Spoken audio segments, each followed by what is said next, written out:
A working forklift is an impressive piece of equipment, jockeying and moving large loads with apparent ease. But what you see is misleading. Every forklift, even one that looks so impressive, is unstable and awkward.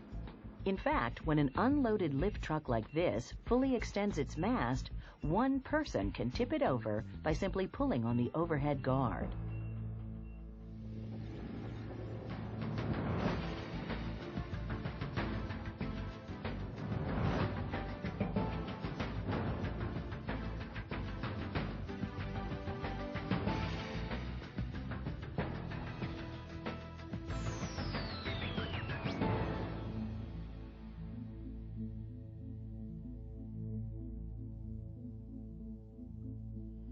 A never-ending stream of challenges make operating a forklift serious and demanding work. One misstep can tip your truck, drop your load, or crush a fellow worker. That's why state and federal regulations require you to be trained and certified and at least 18 before you can operate a forklift. Your training must be reviewed and updated at least every 3 years, regardless of how long you've been an operator. You also need additional training after any accident or near miss, if you're observed operating in an unsafe manner, and any time your work conditions or equipment change. In the next few minutes, we're going to explore some of the most important things you need to know to operate a forklift safely. We'll examine operating conditions and other factors that affect stability, load manipulation including lifting, traveling, stacking and unstacking, and specialized maneuvers, safety requirements involving the truck, traffic, and pedestrians, hazardous operating conditions including activities, environments, and locations. Coupled with your hands-on training, this information can help you obtain or update your operator certification and make you a safer, more efficient forklift operator.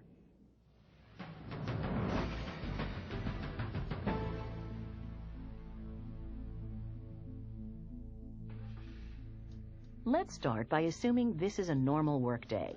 You arrive at your worksite, perform a pre-shift inspection on your forklift, and get your assignment for the day. Now you can just relax and do your job, right? Wrong. When you operate a forklift, every load, every lift, and every carry must be evaluated and planned. No two tasks are the same. Even traveling the same route with the same load is different each time because of traffic and pedestrians, and those unexpected things that pop up and can topple your truck with no warning. That's why planning is your key to success and safety.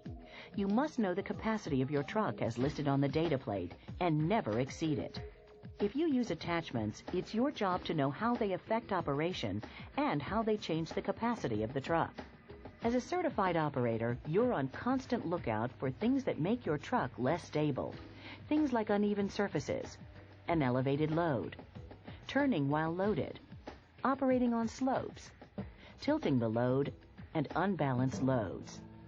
Let's look at how some of these things affect your day-to-day work. Before you move your forklift, examine the surfaces where you'll be driving. Be sure they are strong enough to hold your truck and its load. Look for loose objects, bumps, and debris that can jerk your steering out of control or even bring your truck to an unplanned stop and topple your load. Always obey posted speed limits and be ready to go even slower when necessary for safety. In most work sites, a quick walking speed is about as fast as you should travel.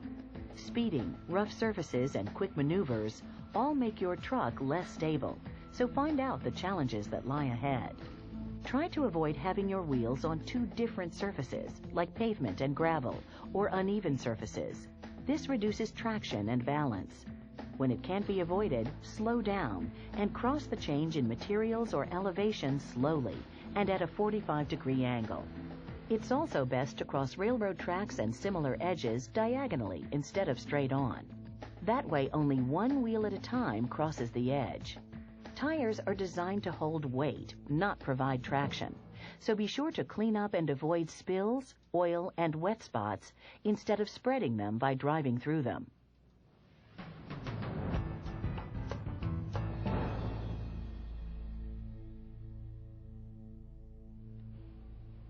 When you check the data plate in your lift truck, you'll find information about the maximum load under certain conditions.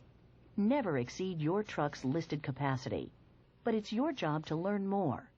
Check the operator's manual to find out how load shape, size, carrying angle, and counterweight built into the truck affect stability. Before every lift, visualize your load and how it relates to the stability triangle. You can picture it by drawing lines from the two ends of the front drive axle to meet at the center or pivot point of the back steering axle.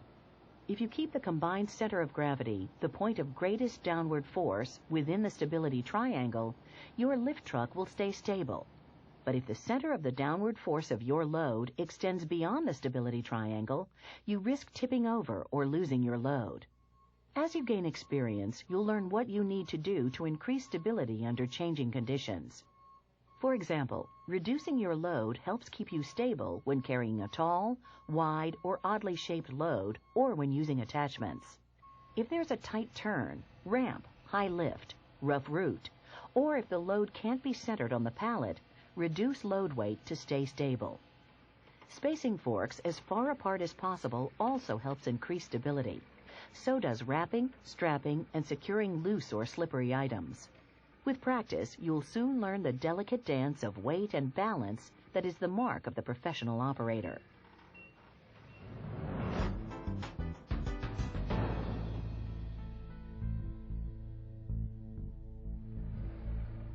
Picking up a load correctly is a science that combines good judgment of load and conditions with the laws of physics.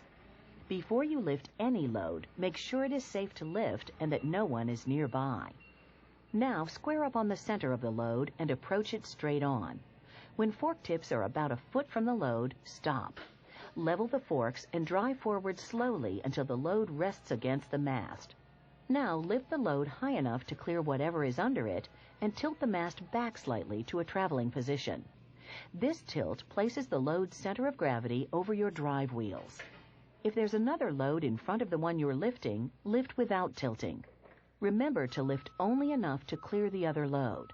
Now look over both shoulders to make sure it's clear. Back out about a foot. Stop, lower the load, and tilt the mast back to a traveling position. When you reach the set-down point, square up and stop about a foot away. Drive forward until you're about halfway into the loading area. Stop. Level the forks and drive the rest of the way in. Lower the load. Be sure the load is seated, then lower the fork slightly to keep from hooking the load on pull-out. Look over both shoulders to be sure it's clear and back out slowly. Don't forget to watch for rear swing as you turn.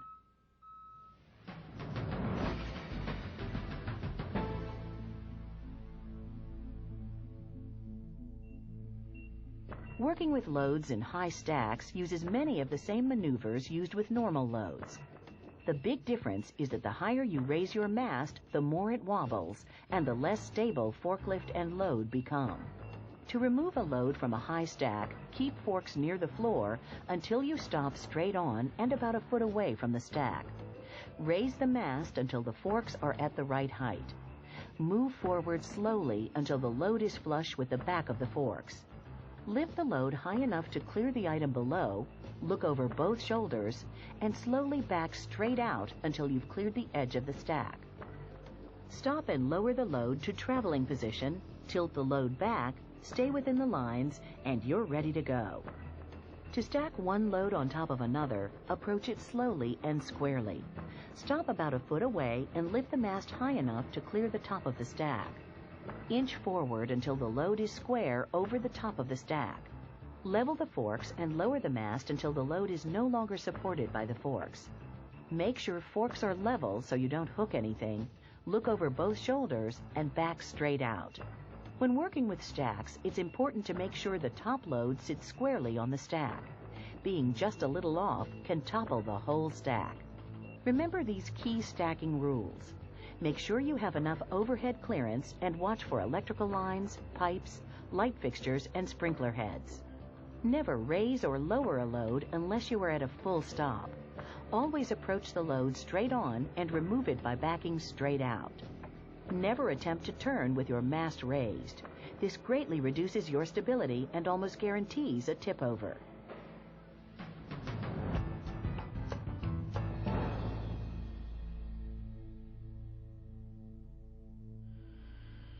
Many accidents happen when you're traveling with a load or maneuvering in tight places. Let's examine some travel precautions first. Always travel with the load tilted slightly back and resting against the mast. Forks or attachments should be as close to the floor as possible. In most cases, elevating the forks an inch or two at the heels and 4 to 6 inches at the tips should clear most surfaces. Travel at a slow, steady speed. Observe posted limits and keep your speed low enough that you can stop suddenly without losing your load. As you drive, stay within the floor markings and out of pedestrian lanes. Because forklifts operate equally well in forward and reverse, drive in reverse anytime your load obstructs your vision. You also should travel in reverse when taking a load down a ramp or incline so that your load is always on the high side of the slope. This is another instance where the professional operator must plan the route ahead of time. That way, you're sure to turn around before the slope begins. Trying to turn on a slope or grade is asking for a tip-over.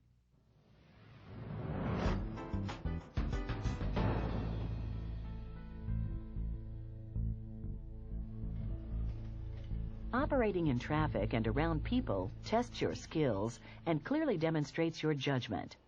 Put on your seatbelt or other restraining device every time you climb into the lift truck. It's required even if you're on a flat surface and moving only a short distance. Every forklift is less stable on turns, so slow down, swing wide, and turn smoothly. Because you can't stop quickly, always keep at least 3 truck lengths between you and other vehicles. Never swerve around another vehicle or pass at intersections, blind spots, or other dangerous locations. Stay alert for pedestrians. They always have the right-of-way. So do emergency vehicles. Most people don't know that you can't maneuver or stop quickly, so their safety rests on your shoulders. Never drive up to someone standing next to a fixed object like a bench, platform, or dock. If you fail to stop in time, or if you lose your load, they could be crushed. When you stop the truck, be sure not to block doors, fire exits, stairways, or access to safety equipment like fire extinguishers or emergency showers. If you leave the forklift, lower the forks, put the controls in neutral, and set parking brakes, not just the Myco brakes. Chock the wheels if you're on an incline. Remember that if you go 25 feet or more from the truck, or if it is out of your direct view, you always must turn off the truck. Operating a forklift is a serious responsibility. Keep the controls and your hands and feet clean, and don't extend your head or any other body part outside the running lines of the truck. Don't use your truck to give rides or to joke around or race with other operators. Don't use your forks as pushers or to open doors. These are all activities that show you're not qualified to be a certified operator and are certain to take you off the truck and put you back into training.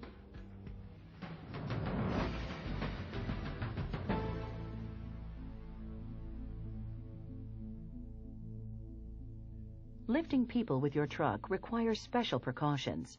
First, add up the weight of the people, equipment they are using, and platform or other attachments to see if your truck can safely lift the load. Next, be sure the hydraulics won't let the lift mechanism drop faster than 135 feet per minute. Once you're sure the load and equipment are compatible, check to see that the work platform has an approved safety railing and is firmly attached to the carriage. There should also be a mast and shear guard to prevent personnel from contacting the chains. Whenever you raise or lower people, you must be in the normal operator seat or position and attend the truck as long as workers are on the platform. It's also your responsibility to be sure there is an overhead guard if overhead hazards are present. Anytime there is not a regulation railing around the work platform, elevated personnel must tie off to the mast and wear fall protection. Fall protection also is required whenever an operator-up high lift truck is used to elevate personnel. Although older regulations allowed use of a body belt with lanyard for fall protection, newer interpretations require a body harness.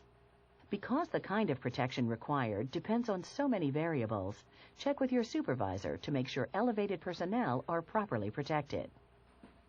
A few additional cautions about elevating personnel.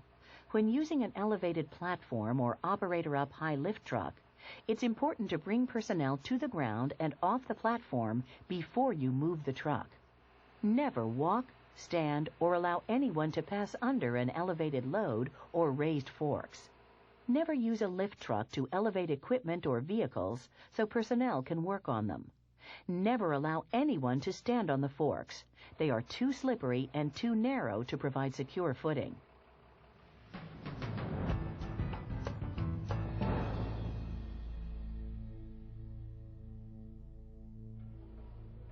Just as every load, lift, and carry is different, so are the equipment and working conditions you face. When most people think of a forklift, they think of the counterbalanced sit-down lift truck. This is what most operators use, but because it requires at least an 11-foot wide aisle to turn, it can't be used where spaces are tight. If you work in narrow aisles, you'll use a small lift truck with a short turning radius. Some examples of these are high-lift straddle trucks, order pickers, and swing mast and turret trucks. Swing mast and turret trucks can work in aisles less than 6 feet wide. A swing mast truck looks like a standard forklift, but can swing its mast to a 90-degree angle to allow it to stock pallets to one side of its direction of travel. The order picker is designed for manual handling of less than pallet-sized loads in racks and can operate in aisles less than 6 feet wide. The operator up design has fixed forks attached to a platform that elevates the operator, who manually loads and unloads the racks. It can be controlled from the ground and with hand controls while elevated. Always tie off to the mast or overhead guard when elevated, and bring the platform down before traveling. One of the newer trucks you'll see is the reach truck, also available as the stand-up reach, the straddle reach, and double-deep reach truck. It is a narrow aisle truck that can raise the forks 30 to 40 feet high while the operator stands at the controls at ground level. It is specifically designed for racked pallet storage. Many of these trucks use a joystick or single control handle and a stand-up deadman type braking system that stops the truck if you remove your foot. Some reach trucks can travel sideways or even pivot in as little as 10 feet. Others have forks attached to a scissors-like mechanism to allow them to reach far back into deep racks. One final group of specialized lift truck is the Class 7 rough terrain vehicle. Most are designed for heavy loads like lumber and outdoor use on rough ground. Most have heavy-duty pneumatic tires, four-wheel drive, run on diesel, and include rollover protection. Many have an enclosed cab and very large, heavily treaded tractor-type tires. Experts generally agree that all these specialized lift trucks are more difficult for the operator to master. That's why ongoing practice and your hands-on training are so important.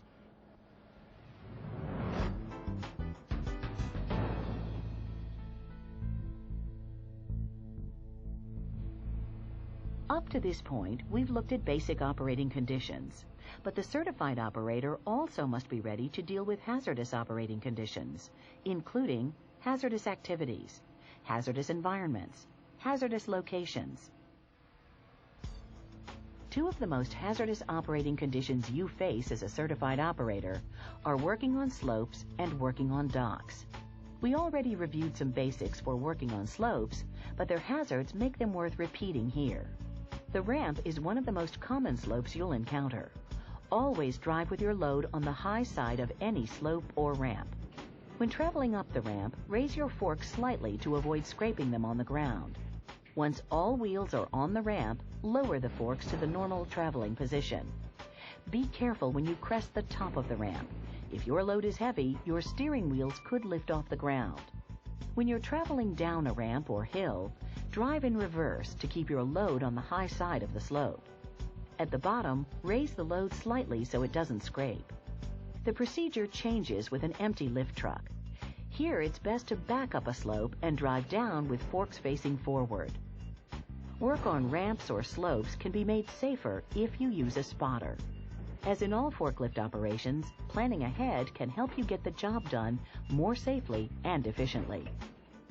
One of the most common forklift accidents occurs when drivers drive off the edge of a ramp or dock.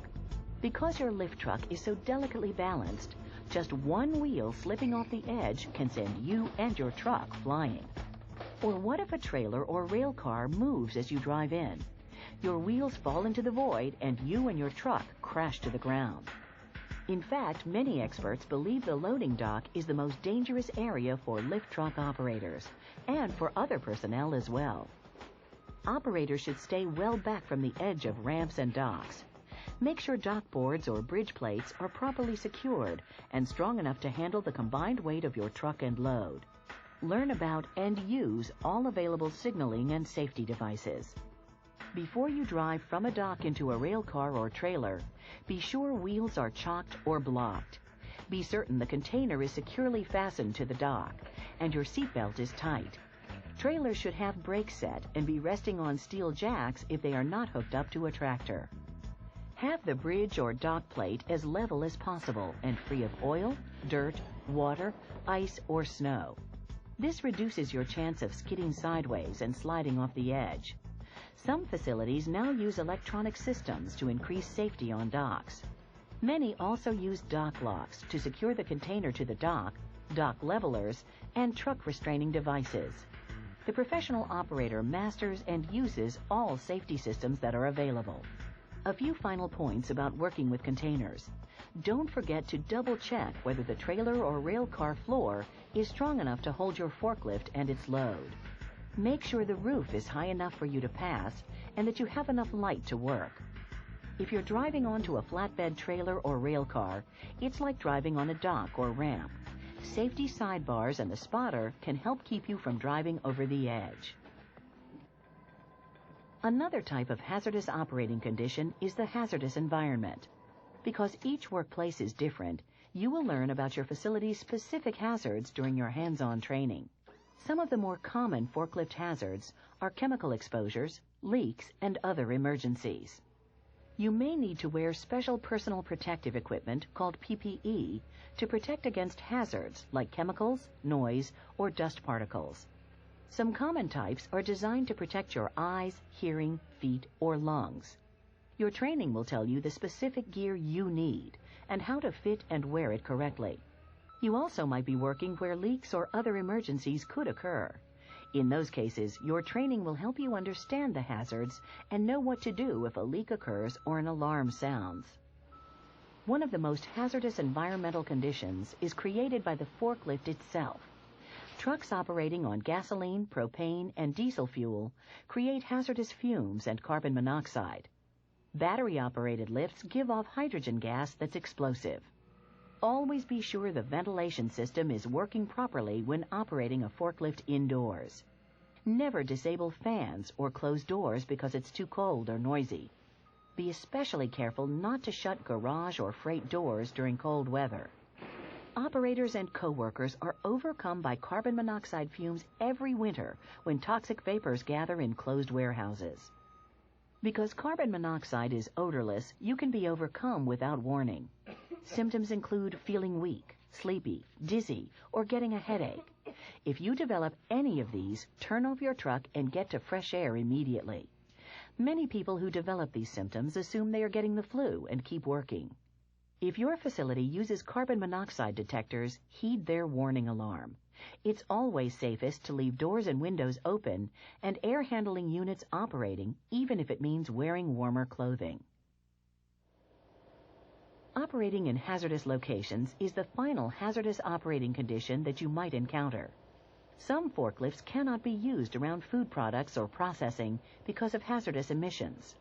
For the same reason, some trucks cannot be operated in confined areas. Because chemical vapors and grain, metal, and fiber dust can explode, only trucks with special non-sparking and low-heat safeguards can be used where they are present. Find out the areas where your truck is permitted and stay within those boundaries. Crossing into forbidden territory could expose you to hazardous chemicals or set off a fire or explosion. In the last few minutes, we've explored the operating requirements and special hazards involved with being a certified forklift operator. If you're a new operator, this information will help you to master hands-on training. If you're a seasoned veteran, it will help you sharpen and refresh your skills. It's difficult to be an expert forklift operator. Conditions and equipment keep changing. Even your day-to-day work requires constant planning and judgment because every load, every lift, and every situation is different. For some of you, this program is full of new information that you are struggling to absorb. For others, you think there's nothing new to learn. But the pros know there's always something they don't know, some new piece of equipment, some new procedure to master.